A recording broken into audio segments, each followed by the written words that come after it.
حضرت آج کل بعض لوگ یہ کہتے ہیں کہ تصوف دین اسلام سے ہٹ کے کوئی مختلف چیز ہے، اس کا اسلام سے کوئی تعلق نہیں۔ یہ اعتراض کیا جاتا ہے کہ یہ تو اس کی ضرورت ہی نہیں ہے تصوف کی، جب شریعت موجود ہے۔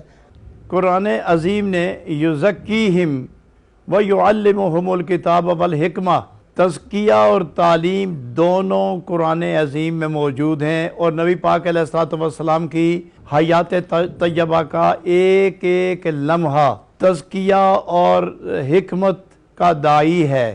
سبحان اللہ۔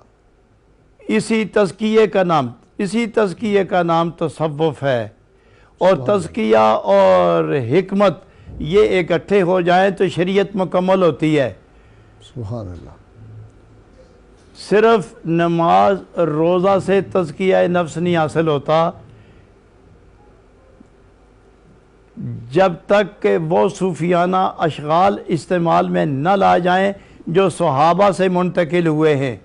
حقیقتاً ظاہری اسباب جتنے بھی ہیں، جسمانی تزکیہ ہے، اس میں نماز ہے، روزہ ہے، حج ہے، زکوٰۃ ہے، نوافل ہے، تلاوت ہے، عبادت ہے، یہ سب جسم کی تربیت کے لیے، مگر روحانی تربیت، اشغال باطنی کی تکمیل جو ہے وہ تصوف سے ہے۔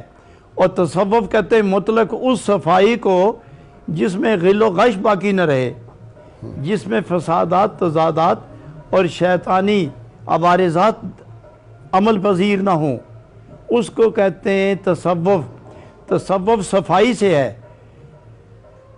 بعض نے کہا کہ تصوف خلق رسول کا نام ہے، بعض نے کہا کہ خدمت خلق کا نام ہے، بعض نے کہا کہ شریعت پر عمل کا نام ہے، اور حقیقت یہ ہے کہ تصوف وہ عشق و محبت کی جولانی کیفیت ہے جو غیریات کو جلا کر بندے کو معبود تک رسائی کا پیغام دیتا ہے۔ حضرت یہ دیکھا ہے ہم نے تصوف میں جب تک بندہ اپنے معبود کو نہ پہچانے اور قرب کی منزل حاصل نہ کرے، اس کی زندگی بے معنی اور بے مقصد ہے۔ تو اس مقصدیت اعلیٰ کے حصول کے لیے شریعت کو سامنے رکھ کر تصوف پر عمل کرنا ہوتا ہے، اور یہ کوئی جدا عمل نہیں ہے، یہ روح ہے شریعت کی۔ سبحان اللہ۔